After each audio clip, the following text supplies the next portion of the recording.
বর্তমান সরকারের কাছে জোর দাবি জানাই, এদের সমস্ত কর্মকাণ্ড বন্ধ করে দিতে হবে। আখড়াইল এদের জন্য নিষিদ্ধ ঘোষণা করতে হবে। সঙ্গী কোনোভাবেই তাদেরকে দেওয়া যাবে না। এরা যদি বাংলাদেশে ফিরে না আসে, এদেরকে আলাদা মসজিদে কাজ করবে।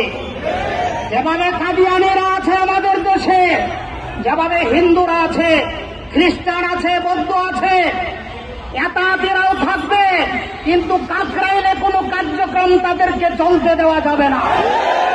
সঙ্গীতে ইস্তেমা করার সুযোগ দেওয়া যাবে না। আজকে মুসলমানদের প্রাণের দাবি এটা। তত্ত্বাবধায়ক সরকারকে মুসলমানদের এই প্রাণের দাবি শুনতে হবে। আপনারা বহু সংস্কারে হাত দিয়েছেন।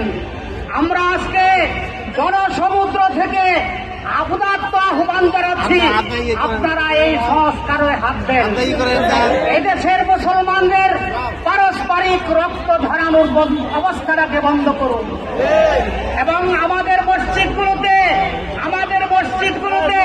এরা কোন রকমের কার্যক্রম করতে পারবে না।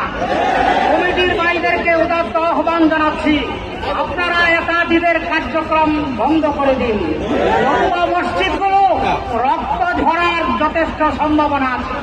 আমার তৌফিক ইল্লা বিল্লাহ।